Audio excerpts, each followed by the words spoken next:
convention, this really cool guy, who kind of looked like Kyoya, actually looked like Kyoya with long hair. So I was like, you kind of look like Kyoya if he ever just decided to go rocker style. And he was a painter, and he painted that flower, the awesome multicolored like rainbow flower that's in a frame, and he gave it to this huge canvas, and I was like, and I just like having like at a con, you know, we're kind of in con mode, so we're energetic and we're fun, and I just started crying. Because like something about like that was a very intense experience recording that particular scene because we were very into it, and we got, I mean, we're actors, so that kind of stuff, that was so emotional. And Kyoya had been so pent up and so perfect, you know, the entire show, and that scene, in that instance, you kind of get to see inside, you know, you get to rummage through his drawers, so to speak, and it's this beautiful moment where he finally gets to be emotional and not in control, and it was so cathartic as an actor to be able to finally get like, thank God, Kyoya, you know, finally get the chance to table flip, you know, because you can see he's got that in there, and that he just feels he can't afford to show it. So seeing him so vulnerable was really rewarding, and as an actor, it was just like, Kayla was like, I look out, I'm like, oh, that guy was a good team. I'm ready to flip this table again, I can do it. She's like a little tear coming down. It was technically really tricky too, because when things get so emotional like that and big, they often zoom in and they're close on faces, and the lip flap is very particular. So sometimes he would give me a take, and it was absolutely glorious, but there was nothing the engineer could do to tweak it to make it fit just right. So I'd be like, all of that emotion, keep it, but do it again like this, and he would. And it was wonderful. Can we talk a second about Vic? In a good way. Like, seriously, like, he's so good. I almost forgot, because he's my friend, and because he's so very talented, and as you know, because you've directed as well, he comes in and he just does it. Yeah. But he's also very concerned about his own performance. Like, he really thinks that no matter how good you thought that just was, he's got a better one in him. And if there's time, you should always entertain that, because he'll give you things like that. It's so understated, and like, I think so much of this episode as being your episode, because it's all about you, but he's just there, and he has such ease of playing that Tamaki, the way he should. I was like, just now, I haven't watched that episode in a really long time, and I knew that I'd be blown away by you, but I have not. I'm like, oh my gosh, Vic, because there's this thing that the Japanese Seiyu does that is really remarkable. He just has this incredible naivety and youthfulness to his voice that just makes you like, makes you kind of squeal a little bit.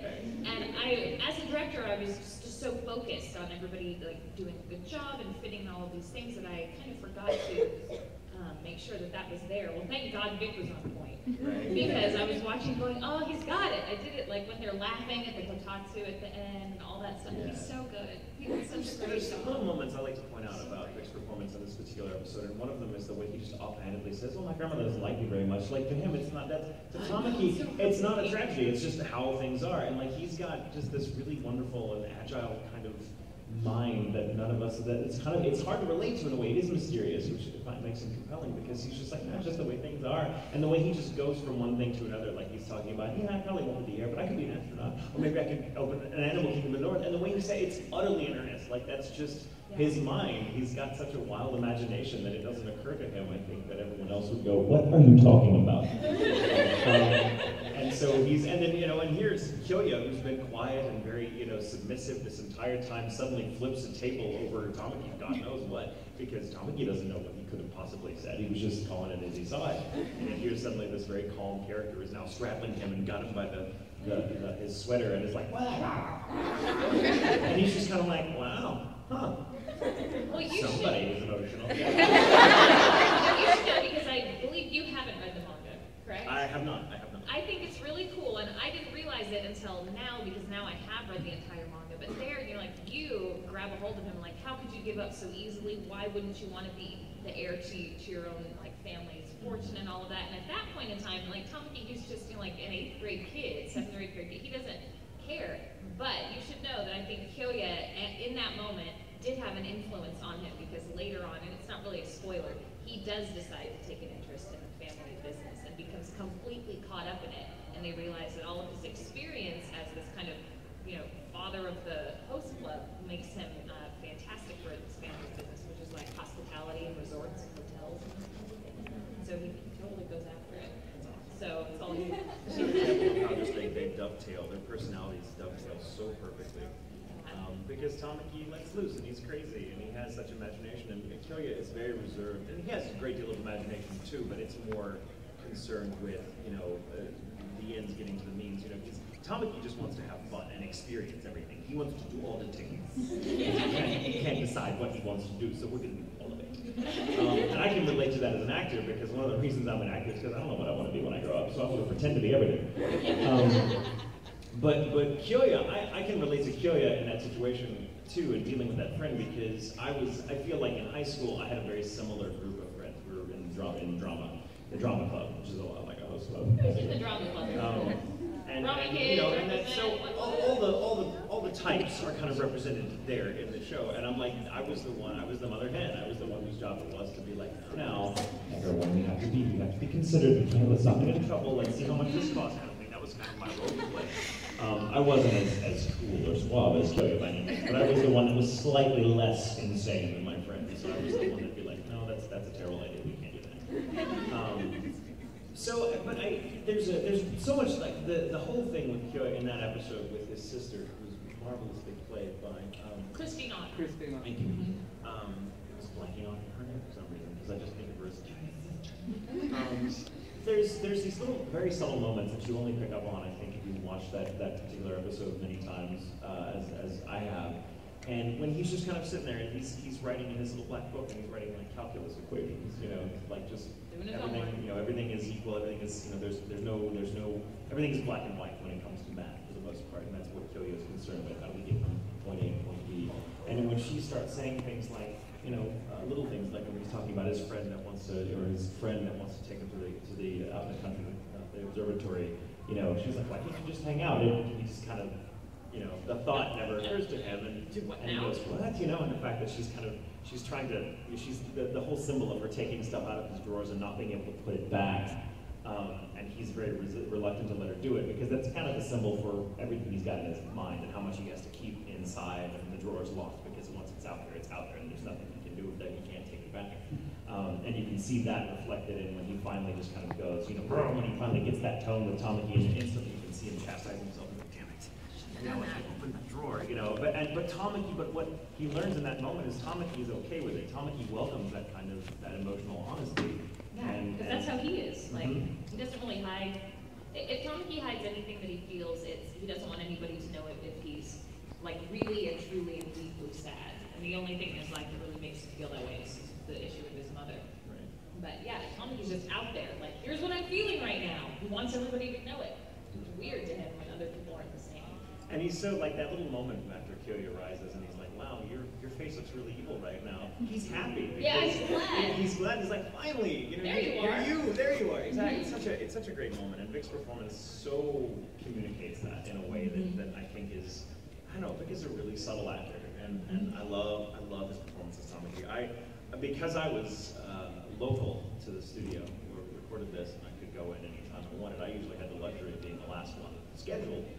Because they always knew, Tatum can come in on Friday, whatever, whereas other actors who travel a lot out of town like Vic, they were usually scheduled first because it was important to get them, when you could. And so I got to play off of all these wonderful performances that were already already on track when I came in. I was like, so I think I can't imagine my performance being what it was without me getting to play off of everyone else who's already in there, particularly you, because they have, and Kyoya have that understanding. It was a great experience. There are many times in my life where I feel like I wish I could wake up every morning and be working on this show for the rest of my life.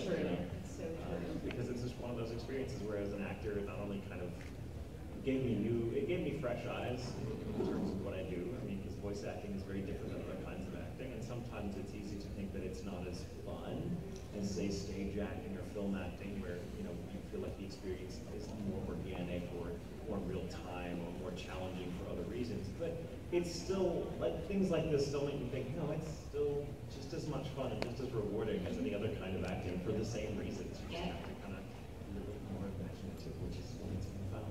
So do we maybe have like one or two very quick questions that won't have elaborate answers right here? So I was wondering if you guys think that Tamaki could possibly somehow be related to Gentle from Space Dandy? Oh yes, I've seen all of it. Oh yeah, you have, because Yeah. I haven't seen all of it, so I can't answer that. Maybe? Are you gonna be heartbroken if that doesn't happen? Maybe Tamaki's a Time Lord. Anyways, it's about The Kotatsu is really a TARDIS. Oh my god. Come on over here with the brief. Are you going to be doing autographs and pictures after? I am headed to an autograph session. Yeah. So I have to go to that to do And those I have an autograph session today at 5. But we have to clear out of here, so we can't do it here because it'll become a giant mess. We can't do them in rooms like this because then it just becomes a mosh pit. By the way, we're still going to answer a question or two. There are some trash cans at the back, so when you leave, please take all your candy trash so the convention center won't be mad at us. Thank you. Okay, what else we got? Other questions? Right over here. Since it's Valentine's Day, should you guys say something for Valentine's Day in your character's voices? Okay. Happy Valentine's Day. Will that be cash, check, or charge?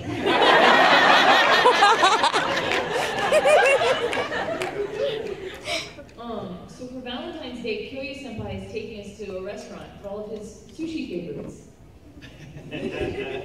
No. Yeah.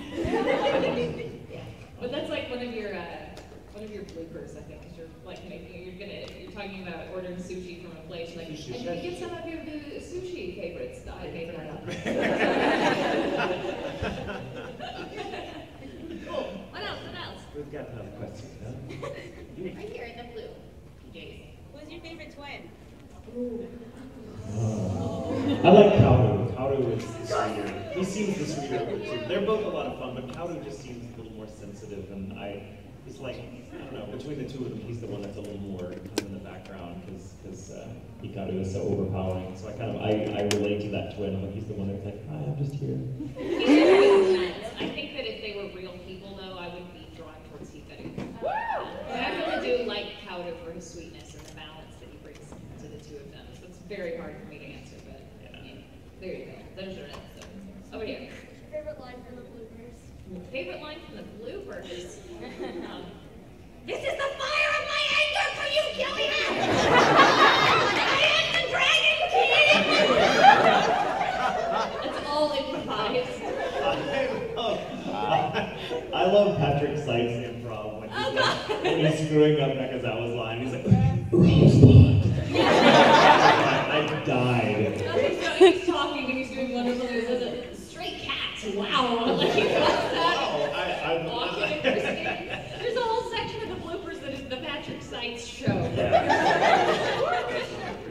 You can tell that he's having like way too much fun because he said, I get to play this princely character because he has such a deep, like, resonant voice that he usually plays like big tough guys and like monsters and stuff like that. And so here he's this lovely man-child.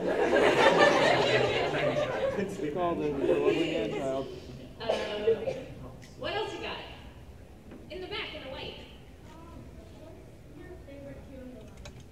Ooh. My favorite Kyoya line is, it's either, what is it now, Daddy? Because how hard it was to say right.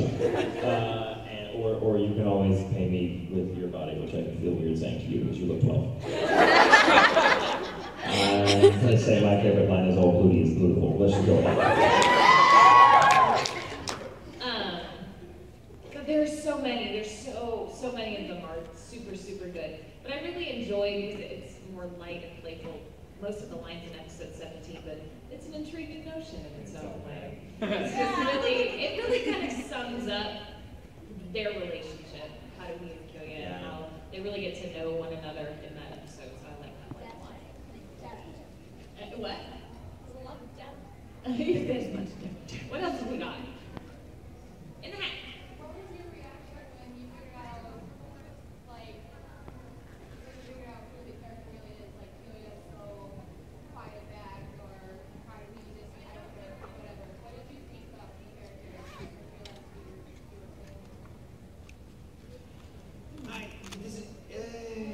That's an intriguing notion. I still don't find the characters very easy to sum up, so I haven't had that experience where I'm like, oh, that's who they are. I mean, I feel like they're so. About yourself. I think they're such wonderful, complicated, and mysterious, and cryptic, and whatever. That, I mean, that's what makes them so wonderful to watch. But I don't know. I haven't had that reaction. I've never had that aha moment. That's what's going on. That's what they really are. There are elements of their personalities that I feel like, oh, that's cool. But I'm still trying to figure them out all these years later, which I think is took to the show's credit. God, I don't know, every moment of How Do We, where something else about her is revealed, is just wonderful to me. I mean, you should, as an audience member, be in love with her by the end of the show. And not necessarily like in an uber romantic way, but you're meant to like everything about her, and I did. Like, as someone watching it before I ever knew that I would direct it, before I ever knew that I would play her. Just every time something new about her is revealed, you're like, oh, what a great person. I want to know that person. I want to know her in real life. So, people keep calling me from all over. Stop it. Okay, let's do one more, and then I have to jet to my thing right here in the cute costume from Black Color. What was your most weird, like, encounter with one of your fans? Weird, related to Ouran, you think? It doesn't matter. We'll try and keep it related to Ouran, otherwise we'll be Yeah. here all day.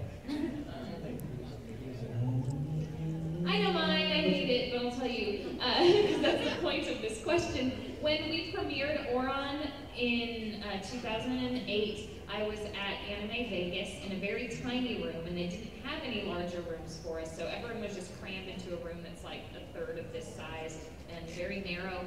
And we watched the show, we had a great time, it was wonderful, everybody liked it, and then afterwards, Todd and I hung around out in like the lobby and signed autographs and did pictures. And the very last girl in line comes up to me, and she's no more than 18, but she looked like she was 16. She didn't have anything for me to sign. I said, can I sign something for you? She goes, can I grope you? I said, excuse me? And she goes, yeah, so I apologize if that's inappropriate for this time of day. But I went, these are mine. That's what I said. But I was actually mortified. Like, I think, like, what? And I looked at Todd, is this really happening to me? And she, when I said no, she's like, oh. And she was visibly disappointed that I was not going to let this girl grab my boobs. I was like, well, I know, that's the face I make. That she's making the face right now. And I was like, no. And somehow Todd managed to get me out of that situation and get that girl to go away. It was very disturbing. And I thought, well, at least that's over, and I never have to think of that again. Well, as Ouran was such a very big deal to me, and the premiere is huge, like, I took pictures of everything. Do you know who's sitting in the very front row? Yeah, the groping girl. The groper girl. Groper girl, as I non-affectionately call her. So I didn't even ever, like, look at photos. I'm like, oh, remember when we premiered Ouran? He's like, yes, I do. I do. There's him. So that's my strangest fan encounter for Ouran. It's strangest ever. Like, that's so weird. That's bizarre. I mean, maybe I should be grateful that she asked first, but still. Wow. Yeah, at least there's that. There's got to be. I've had, yeah. Mine was actually pretty cool. So ending on a high note, I guess. But at the premiere, I was mentioning earlier, where I was in the room that kept getting bigger and bigger and bigger until it was just filled with people, and they were all watching my performance with me for the first time, and I'm like, oh my god, oh my god, oh my god. And I was freaking out, and when it was over, when we premiered like the first 3 episodes or something, that we took questions, and much as we're doing now, and at some point, we, like me and Greg and Mike were all on stage, Ouran jackets, actually mentioned, so it was really festive. And we took questions, and Mike just randomly picked this guy in the back of the audience who had his hand up, and he stood up, and he was very severe looking, and this really awesome samurai outfit on. It was very, like, grim, serious. And his voice projected so well. He was like, it's not a question, it's more of a comment from Mr. Tatum. And I'm like, oh God, he's about to just skewer me. Like, I'm dead, man. And he kind of went on, I forget exactly what he said, but it was something to the effect of like, when I first heard that you were going to be cast as my favorite character in the host club, I was skeptical because I didn't know who you were, and I'm like, this is not an appropriate fit for this role, blah, blah, blah, blah, blah. And I'm like, where is he going with this? This is devastating. Like, I'm inside just getting ready for the worst, and he goes, but now that I've seen it, and he just stood up and bowed.